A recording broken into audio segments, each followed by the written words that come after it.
Welcome to another segment on Nutritious Entrees with Peter, and that's me. So today we're going to be talking about bread spreads.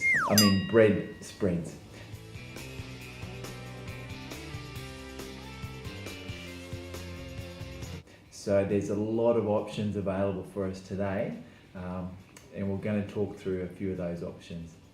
So let's get started. When I go into the shops, there is a huge range there, and I can't go past butter. Butter's an old favourite for a lot of us. It hits us in our emotions. We've got great memories of butter melting on crumpets and scones and things like that. So it's a very flavoursome and an enjoyable product. Saying that though, it's not necessarily the healthiest product for us. Most health authorities would recommend this as an occasional food, not as a regular consumer. So the reason for that, probably the main one, is its trans fats. So the trans fats, we all know that it increases cardiovascular disease, and it's something we shouldn't have too much of in our diet. Butter has about nearly 4% as trans fats, compared to margarines, which are less than 1. So it's a better product in that respect for margarines, but butter is also a natural product, but it is high in trans fats, which is something that we don't recommend too much of. In saying the butter, we can get a compromise. So we can get something like the dairy spreads, the dairy blends, sorry. So the dairy blends or the butter blends, butter, which has added oils or water to them to change the makeup of it. So the spreadable butters, like this one here, has some oil added to it, which makes it easier to spread, but has some other health benefits to it. So it'll obviously have a lower trans fatty acid level as well. So that's not a bad compromise. So then you go on to the margarines. So the margarines have been around for 50 odd years, and they do get some negative press. A common statement I hear all the time is that margarine is one molecule away from plastic.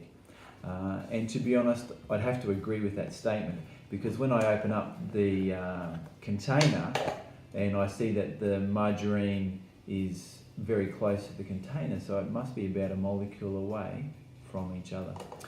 So that's a bit of a pun, a joke. So no, this is not plastic material that we're consuming. It's fairly safe. It's been around for a long time, and the health authorities still promote it as a good, healthful product. In saying that though, there is a huge option of margarines for us. So I've just taken a couple. There are so many options to play with. The take-home message with all of this is that we need to open our options. So it's not one thing that's going to be best for us, and there's a lot of options that we can play with.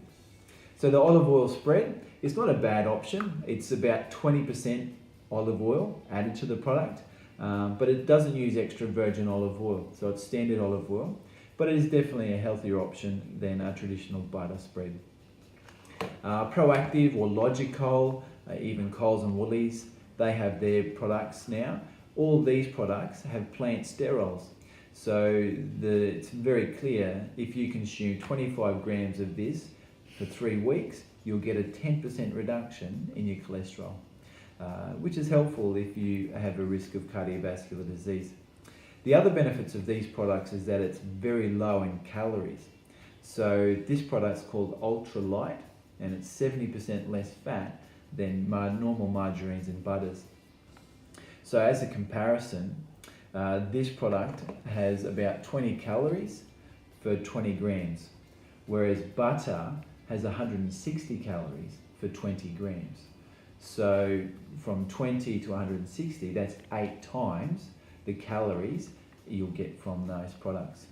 So it's quite high in calories for the butter and the margarines compared to the lower these products. So if weight is an issue, then wanting to keep your calorie levels down, this is a better product for that. But that's a very short snapshot of available butters and margarines for us. As I said before, the take-home message is to open our options. So getting away from the butter and margarine debate, we've got a lot of options for us to put on bread and toast. So some things that come to mind would be cottage cheese or ricotta cheese. So this is high in protein, low in fat and low in carbohydrate. So it'll be quite satisfying added to a toast. For example, you could put that on raisin toast with some cinnamon, and that'll be quite a nourishing breakfast or a snack. So the cottage cheese, ricotta cheese is also the same. There's no problem with those two products from a health point of view. When I go to the shops, I look at the herbs and spices, and they're also very high in antioxidants. And then I also look at the dip section. So the dip section has a wonderful array of options, mostly quite healthy options, to be honest.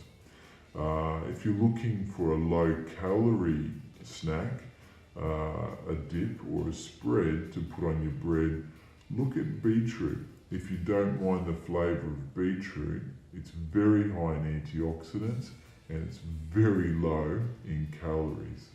It's only 13 calories for a big dessert spoon. Remember that butter was 160 calories for the same amount. So it's a really low calorie option to play with.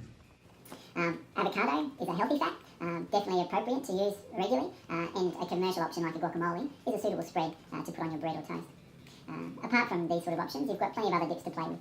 Other spreads that you could consider using would be hummus. Hummus is a very healthful dip. It's made primarily from chickpeas. It lowers cholesterol and it also reduces your blood sugar levels. It's a very good product to use. We've also got things like mustard, chilies. I don't know if you like hot stuff, but chilies are a fantastic thing. So a hot English mustard, other relish or mustard pickles. Those products, don't think they're a bad product. They're very good to use. They have vinegar and other benefits which will lower blood sugars as well. So they're a good thing to play with. What I often use with toast is straight extra virgin olive oil. Out of all the oils, the extra virgin olive oil is the best. The studies are really promoting that as being beneficial for cardiovascular disease, brain health like dementia, Alzheimer's prevention, certainly cancer prevention, and very good for diabetes. So extra virgin olive oil is something you can add to your toast. Preferably not bread maybe because it might go a bit soggy. So that you have it. I've given you a run through of some of the spreads that I tend to play with and recommended options for you.